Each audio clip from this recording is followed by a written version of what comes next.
Pred nami je velika nagrada Mehike in kot običajno v tem uvodnem prispevku najprej malce zgodovinskih zanimivosti, nato bomo pogledali lastnosti proge in kaj kažejo izbori pnevmatik. Proga je poimenovana po obeh bratih Rodriguez, Ricardo pa Pedro, katera sta heroja mehiške Formule 1. Ricardo, najmlajši brat, je vozil vso svojo kariero v Formuli 1 za Ferrari, starejši Pedro, bolj znan, je dosegel celo 2 zmagi v Formuli 1, vozil za mnoge ekipe in bil tudi legendaren v dirkah z prototipi v Endurancu. Znana je njegova vožnja Porsche 716 za ekipo Wire, ampak bil je tudi znan v Ferrariju z ekipo Nart.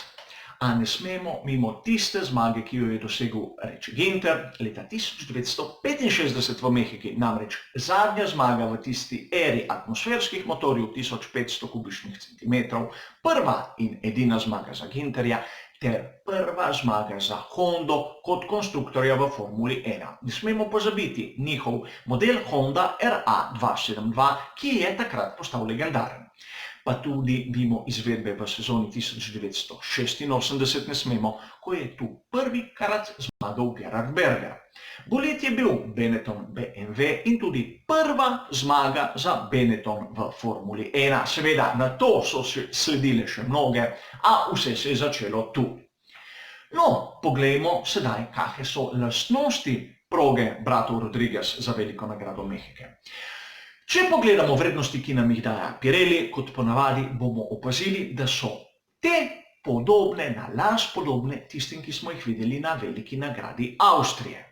Z eno razliko, kajti tu v Mehiki se rabijo aerodinamični paketi, kot smo jih videli na primer v Monaku oziroma na veliki nagradi Madžarske. Zakaj? Proga je na izjemno visoki nadmorski višini, 2285 metrov, zrak je tako redek, da rabijo tisti aerodinamični paket, da dobijo vsaj nekaj aerodinamičnega oprijema za tak tip proge. Zato moramo gledati na razmerje moči z 2 različnih zornih kotov.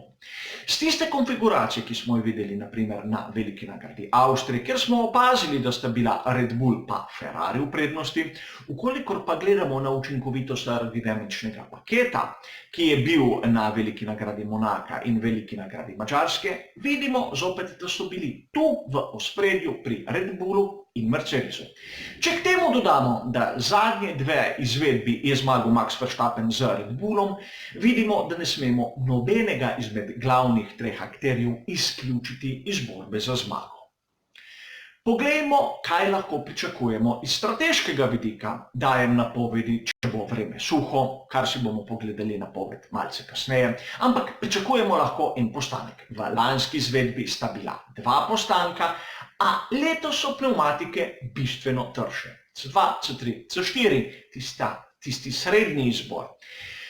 Če pogledamo tudi, kaj so ekipe izbrale, vidimo, da tisto najmehkejšo pnevmatiko so pri Ferrariju in Mercedesu vzeli samo pri 7 kompletih od 13 na razpolago. Pri ostalih so pa šli nekje med 8 in 9 kompleti, kaj pomeni 7 kompletov za Ferrari in Mercedes. Ukolikor predpostavljamo, da bomo imeli 3 proste treninge, na vsakem bojo porabili po en komplet tistih najmehkejših na razpolago, jim ostanejo 4. In če nekje pogledamo, da na kvalifikacijah bojo imeli vsaj 5 poizkusov, pomeni, da en poizkus bojo morali iti na neki trši mešanici. Vsaj enega, če ne 2. Ukolikor bojo imeli tisti en poizkus, se zna zgoditi, da bo ta v Q2, zato da bojo začeli na tisti srednji pnevmatiki njihovo dirko. In če pogledamo, kaj se je zgodilo na veliki nagradi Avstrije, se bomo spomnili, da je bila strategija taka, da so začeli na srednji, pa šli na tršo ter do konca v tisti zmagoviti kombinaciji.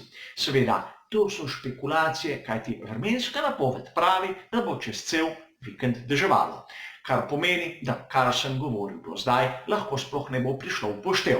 Namreč, koliko bo proga mokra, bomo videli nastavitve z več oprijema, kar se bo lahko vrnilo na tisti del, ki sem ga povedal okrog učinkovitosti teh aerodinamičnih paketov z velike nagrade Monaka oziroma velike nagrade Madžarske in bo seveda dirka spet še bolj zanimiva, kot bi lahko si mislili. Ukolikor ste opazili, je bil ta prvi uvodni prispevek dan kasneje kot ponavadi. To pa zaradi tega, ker je dirka v večernih urah. In ukolikor bi se lotil po tistem klasičnem urniku, to se pravi četrtek, petek, sobota, nedelja, bi bili tisti aktualni prispevki na voljo ob polnoči ali malce čez. Dvomim, da bi jih kdo čakal, zato sem se raje odločil, da jih prestavim za en dan, petek, sobota, nedelja pa ponedeljek, in bomo tako imeli jaz in vi malo več časa za pripravo, za pogledati, za razmisliti in za pokomentirati. Seveda, v živo bom kot zmeram spremljal tako kvalifikacije kot dirko na Facebook kanalu Badger's Way. Začeli bomo 15 minut pred 8 uro zvečer. Vabljeni tudi tam, da poslušate, poveste svoje komentarje oziroma, če imate karkoli za pripomniti, sem tam. Hvala zaenkrat za vašo pozornost ter nasvidenje.